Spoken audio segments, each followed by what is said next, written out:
Good afternoon, everybody. It's Thursday, March 6th, 2025, 4 p.m. This is the 2490th meeting of the Darien Police Commission. First order of business is acceptance of minutes from 2/6 and 2/12. As always, Sergeant LaBella did a great job. I don't have any changes. Good, Commissioner. All in favor? Great. Correspondence, Chief. Sure, we have a couple items of correspondence here. First being a Stamford resident and a passenger on a plane going to Orlando last month happened to be on the same plane as Sergeant Jimenez. Let me get to the letter. This came to me on February 4th. Dear Chief Merriman, I'd like to call your attention to the compassionate care I received recently from Officer Chris Jimenez. Together with my family and I was on a recent flight to Orlando when my pulse rate dropped dramatically and I began vomiting. Officer Jimenez, together with a nurse on board flight, volunteered to care for me when I became sick, and the flight attendant asked for medical personnel to step up and identify themselves. While I was sick for nearly the entire flight, Officer Jimenez stayed right next to me, taking my pulse, blood pressure, and getting whatever else I needed in addition to comforting both me and my family. I'm pleased to say that I recovered quickly after being taken to the ER in Orlando. But I will never forget the kindness and good care that was administered by Chris on this flight. I normally don't read the entire email and letter, but I thought that was pretty special, and I'm not surprised by Chris's actions, and it shows that what we expect from our officers, that we not only on the borders in Darien, but also beyond. So, well done to Chris.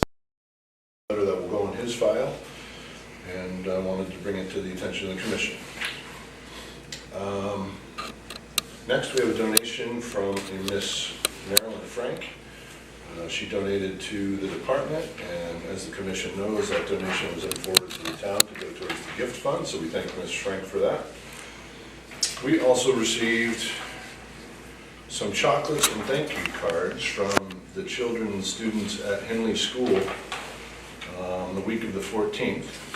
Ironically, that was Valentine's Day, but apparently it was the Kindness Week at Henley School, and a staff member dropped off a box of personal thank you cards from students, as well as a small bag of chocolates disseminated among the officers, so thank you for that. From what I understand, the next item here is an annual recognition that our records clerk, Michelle Jand, gets.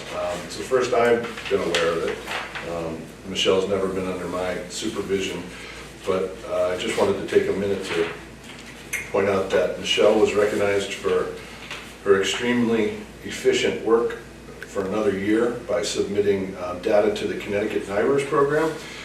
Connecticut NIBRS program is crime data reporting to the Bureau of Justice and Statistics, and when we have an incident or a crime in town, information that kind of summarizes types of amounts of property lost, victims involved, demographics, offenders, weapon information, and it's sent to this clearinghouse. And Michelle was recognized for how well she contributes our data and in a timely and accurate, and I wanted to point that out to not only the commission, but to all those that might be watching. So well done, Michelle, and from what I understand, she receives that award pretty regularly, so appreciate her efforts. And the last one, and I think Commissioner Hayes knows a little bit about this, there's some Darien High School student athletes, I think. Men making pies. Men making pies. For several years now, they've been supporting the New Covenant Center, and they make pies. They made pies this past Saturday. It's the 8th year making it. For the Covenant House in Stamford, the staff at Darien High School, and the first responders in Darien, so they dropped off a whole bunch of pies last Saturday for our officers to enjoy. We thank you for that. And Rick, I think we sent a thank you note for that as well, right? Thanks for Rick as well, because as many as these nice gifts are dropped off for letters of recognition, we often have to send stuff back indicating that we received it and thanking our community. So thanks to Rick as well. And that's it for correspondence. Thank you, Chief. Department Activity Captain. Okay, this is an activity report from the period of February 6th through March 5th. It was prepared by our day and evening lieutenant, Lieutenant T.J. White. Some notable incidents: on February 10th, a Darien resident was arrested at his residence after officers discovered 2 active arrest warrants issued by Stamford Superior Court for failure to appear charges. The warrants originated from separate cases with the Norwalk and Darien Police Departments involving multiple motor vehicle violations. The subject was taken into custody, processed, and given another court date. On February 12th, approximately 2 p.m., a male subject was observed entering an unlocked vehicle parked behind Center Street and then fleeing from the scene in a white Nissan Maxima. Later that day, the same vehicle rammed 2 Greenwich police vehicles and fled on I-95 North, where it later crashed on the Darien-Norwalk line.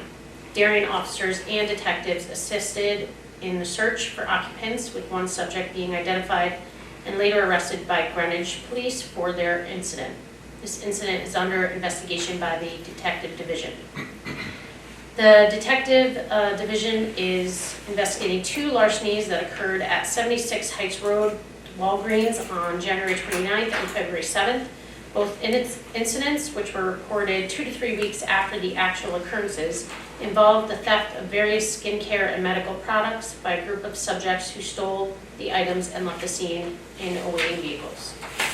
In September of 2022, patrol officers had responded to Stop and Shop at 25 Old Kings Highway North following a report of counterfeit U.S. currency being passed. Through investigative means and working in concert with agencies including Fairfield Police, the Wappinger Falls Police in New York, and the United States Secret Service, a Brooklyn, New York resident was confirmed as one of the suspects and that he was involved in a larger counterfeiting operation.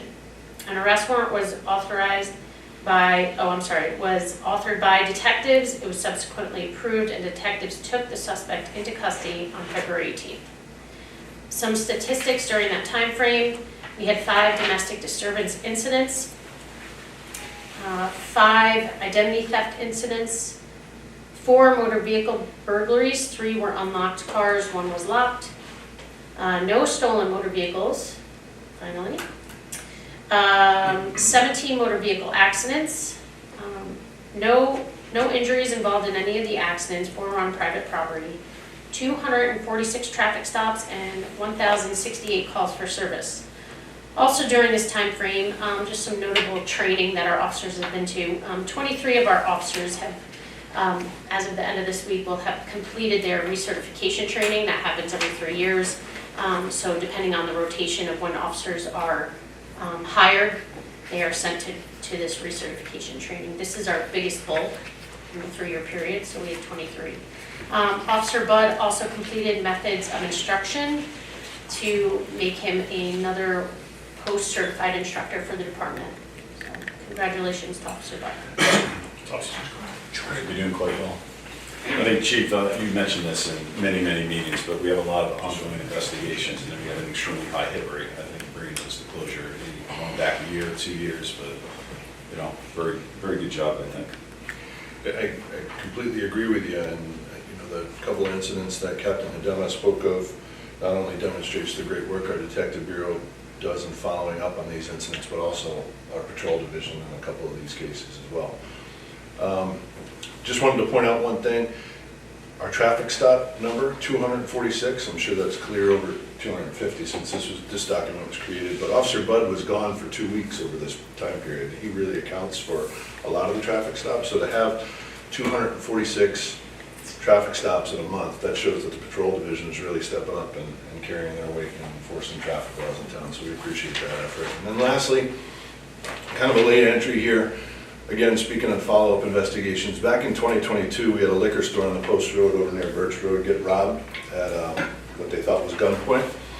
And that suspect went on a spree of additional robberies that same night back in October of 2022 and did about 7 other robberies in Portchester, Main Street in Norwalk, North Avenue in Norwalk, Hawley Lane, Stratford, New Haven Road, and Seymour, and Meriden Road in Waterbury. It was quickly, the suspect was identified as being involved in up to 37 separate robberies, and he was identified as a subject out of Bristol and taken into custody by the Meriden Police Department, I believe, at the end of that month. FBI got involved and they decided that these investigations would be handled federally. And he had been detained right up until May of 2024, where he faced these charges, and then just yesterday, the subject, who's a Bristol man, as I mentioned, 46-year-old Lonnie Cross, was sentenced for 188 months in federal prison. Just trying to think if there's some of these robberies, he threatened children, he threatened subjects at knife point. He had already been out of state on parole for prior robbery convictions, and he had, based on 2 other previous robbery sprees, he had received state sentences of 10 years of incarceration and 15 years of incarceration respectively.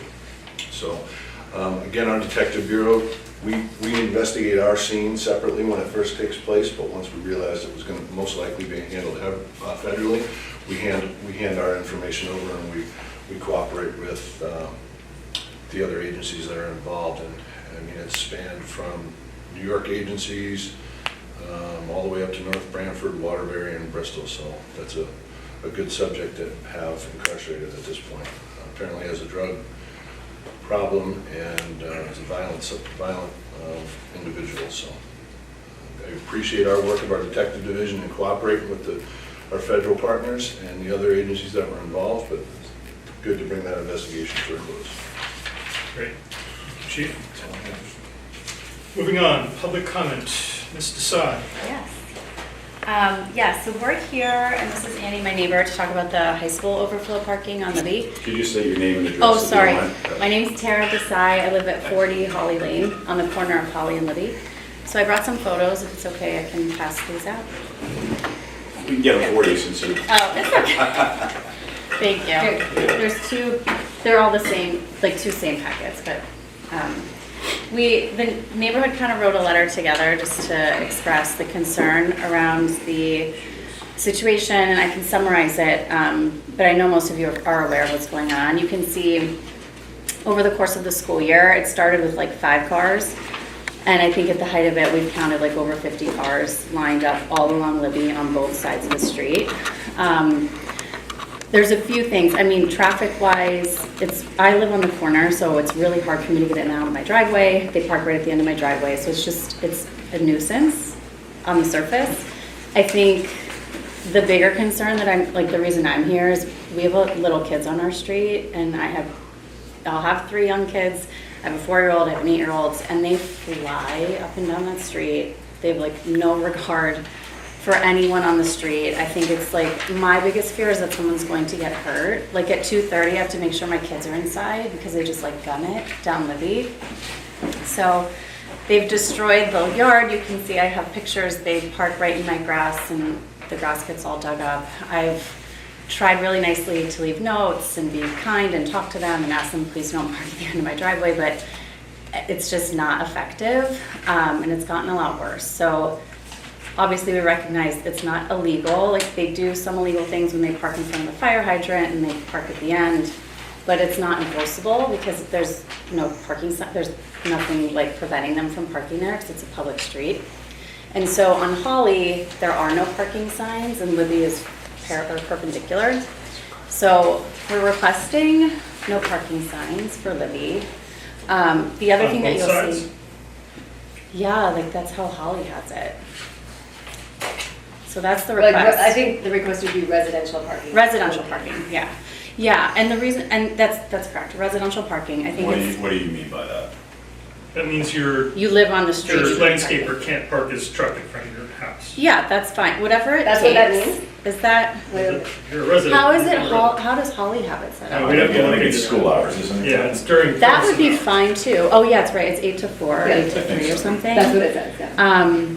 I would take that. I would take anything to prevent this. It's so dangerous for the kids. Like it's obviously very annoying for us that live on the street, but the most important thing is they are so jammed on the street that it's And crazy. Are these kids trespassing on your property? Yeah, so that's her driveway. I'll let you speak to that, but they Yeah, also and they've cut been through our yard. for years. For years Are they they cutting trespass. through? Yes. Yeah. I have a couple of documents in here as well in your packet. the incident where they parked on her lawn, we had that, and most recently, This one now? somebody, That's it. yeah, somebody was got a trespass ticket for walking through the property. Good I'm kid. not sure, was that your property? Yeah, yes, one of the high school students parked on the street and was ticketed for trespass because they had been warned not to do that. So if we do, Captain, if we do similar, we want to be helpful. Thank So you. if we do similar signs, right, I know Holly Lane, right? Yeah. Holly, and then if we do it on Libby as well, are we gonna push the That's issue fine. elsewhere? Yeah, within it's the a neighborhood? whack-a-mole. Right, because there's only certain grades are allowed to park at the school. Yeah. Then Seniors, every year yeah. they decide where they're gonna park the next year, so it would push it off. So I guess in the meantime, if you can give us an idea of locations, like from where to where. Okay. You know, numbers of houses or Okay. something that you see. Yeah. But yeah, it's probably just gonna push it to another side street or different Have you location. socialized it with your neighbors as well as everybody? Is there Yeah, any issues with your everybody's- neighbors at all? And No, everybody's asking- very supportive. Okay. Everybody's very supportive of this. I mean, it drives everybody crazy because even if, like it used to, our houses are affected the most because we're right on, like Holly's here and Libby's here and the school's here. So it's really like our driveways are just insane where we are. But it's gotten so bad that now it's going like almost the whole way down Libby. It's just every week, it's like more and more kids. So I don't know if we isolate it to part of Libby, if it's just gonna go to the other side of Libby. I don't know, but it's not safe, like, And- it's just not. Yeah, just to keep consistent, because I know when we had a parking issue in another location, we had the residents there kind of do a survey of what they would like to see for the sign. Was it just all day? Was it certain hours, residential only? Because if you were gonna put it on a distance of that road, it doesn't just affect you, it's gonna affect your neighbors. So, you know, when we said residents only, now your landscaper Yeah, can't park there, that's or a you good have a point. party and now those people can't park there, that's gonna affect, you know, everyone on the Yeah. street. So we always like to say, you know, talk to your neighbors, have them write down what they would like and, Okay, like summarize it or get everybody kind of on board with one idea, right. get them to sign. Yes. Like, okay, Yeah, so we have their names, Okay. you know, That would be where they live Okay. and what wording they're okay with, you know? Okay. And it may differ between people. Yeah. I would Okay. think hours would probably be the most reasonable I thing. think so. Yeah, I would advise Right. a comment against resident parking. Yeah, okay, That's gonna be okay. more But, problematic yeah, for if you do us. school. Yeah, I don't know how to Okay. enforce that, right, so. so just school hours and then, okay, A Couple of the comments, I don't know if you're aware of this, but, you know, this has been a problem since I've been a police officer here and since I've been a kid here. But the school has been a lot more cooperative in the past than it has been this year. This is the first year where they want like a hands-off approach to any kind of the enforcement here. And what I did find out, and I wasn't able to confirm, but that they're selling more parking passes for the seniors, I believe, than are available on the school property. So when the kids get there, the juniors are continuing to park, they'll take their tickets, and it's forcing the kids who do have passes to find parking elsewhere. That's the first I've heard of that actually going on. Because they're charging for parking now at the high school, that's probably why they're selling. wow. And then a couple other things, and I know over the For past seniors. year or so, we've been there on speeding complaints, and we've done radar pretty regularly when we get those complaints, and we'll continue. I know there was complaints coming in that emergency vehicles couldn't travel down the road. I know the fire marshal got involved in that, and that wasn't the case at the time. But if your neighbors are all in agreement with the no parking, that would be a recommendation I would make to the commission to be very careful about what that language is. Okay. And as you mentioned, remain consistent what we've done in other areas of town. And of course, summer comes and it's not a problem, everybody forgets I about know. it, and the fall starts up. Yeah. We had something similar in 5 Mile River, not all that Okay, long that's ago. right, that's And we right. did it, I think we did hours there. Yes. But all the neighbors really did come together in a very Okay. amicable way and came to an agreement on it. So Okay, thank if you. one person wants it, it's better if everybody wants it. you know? Yeah, I think we can probably get everyone on Yeah. board. No, I appreciate it. We tried, I mean, I called the school a lot and it didn't seem really effective either, so. No, I really appreciate you guys letting us come. This is really nice of you and we'll get everybody organized and rallied. Thank Thanks you. for coming. Thank you. Yeah, thank you very much. Thank you. Thanks. Anything else? Okay, old business, chief, we have any old business? I don't think we do. Captain, any building issues? No, we're doing pretty good. All right. Okay, you're not here. Thank you again. Yeah. Yeah, thank you so much. As far as any major issues, we've been pretty Yeah, good. I don't- However, last Yeah, night, so we my did get drive a is little bit of water intrusion Thank you. in a lot of the residential area. The pitch seems to be off pavement by the front door, so it looks like that's gotta be. Seriously? Yeah. Yeah, I had an odd smell when I walked in. Really? Yeah, I mean, I noticed That's something. it. So Yeah. their water came in. Yeah, a good amount of water, On the almost to the other set of double doors.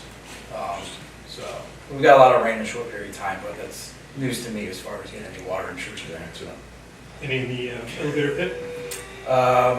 that I'm actually gonna have checked out tomorrow, just because we've experienced a little bit of flooding going on in there, but we got repairs hopefully, gonna get those next fiscal year. Very incredible. Did you put your request in for field services or? On a positive note, Sharon Lee, our facility coordinator, started this week. She's really excited about the position. She really hit the ground running, and she's been very busy, to say the least. So. That's great. Good. Good. Thank you, Captain. Traffic issues, Thorndale and sidewalk sales. Okay, Thorndale Circle. So I received an email from Project Transportation Engineer from OSTA, just requesting the Legal Traffic Authority, if they agree with the findings of their, request. Let's see here. For the residential multi-family housing units, they just want in writing that the Legal Traffic Authority agrees with their findings, that nothing has changed since the last time we talked, right? The exit on. And we had an independent engineer come in to Right. oversee that as well, which we came to an agreement with. Right, Yeah. right. So, there's a representative here, I don't think anything has changed, right? It's the same stuff we've talked Yeah. about in the past. This is just, as Captain Huddam said, Jay Klein for the record. You know, we've got P&Z approval, so now we're going on to get the OSTA permitting, and I think this is just a perfunctory check the box that. Is it different than what we've already done?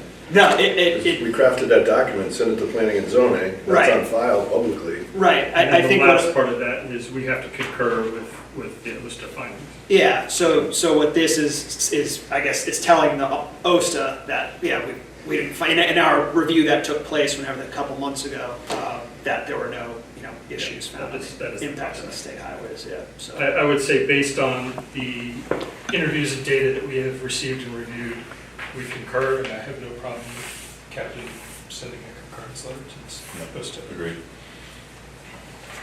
And the other traffic issue, it's not really a traffic issue, just advising that the sidewalk sales are scheduled for July 9th to the 14th. There's no need to approve, you've approved them in the past, and it's one of the This is the events standing. on the, right, on the Thank west you. side. It's part of the list of events that Just we keeping you were apprised of what's pre-approved, happening. but the commission had asked that As these long don't, as as there's long as they no don't material change. change. Nothing You don't have has any changed. concerns with the construction? In fact, we have equal space probably, if not a little bit more with the Right. new construction. Yeah, we've been through it a couple times when we were doing the other side of Corbin Drive and made some modifications, and we'll make sure. Got the they same take care of it. space, right? Yeah. Great. New business. Officer Katrina Cook has successfully completed her field training program. Since February 15th, she's been on her own, and she is off and running, doing well from what we hear.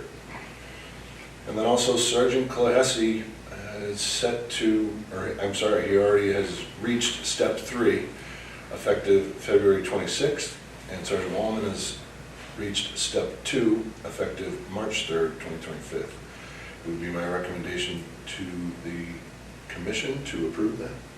So, Chief, are we approving all three, or just the Clohesi and Mullen?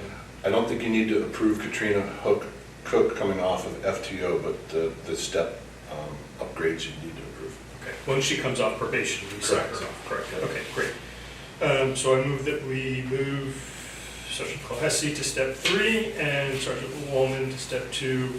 Clohesi effective 2/6 and Wallman is effective 3/3. Second. In favor? Aye.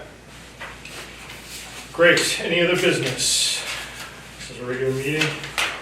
Okay, we are going to go into executive session. We are not going to take any votes. We will not I'm back here for executive session.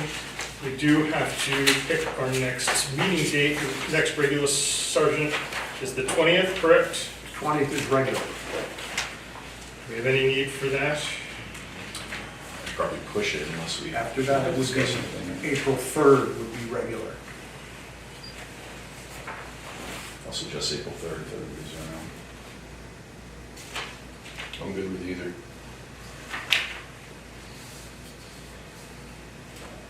Chief, you want to do 3rd? Sure.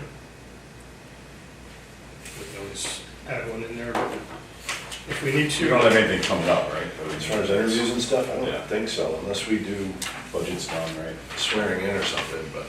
We're good, yeah. Okay, Thursday, April 3rd, 4 PM. We're done. Thank you.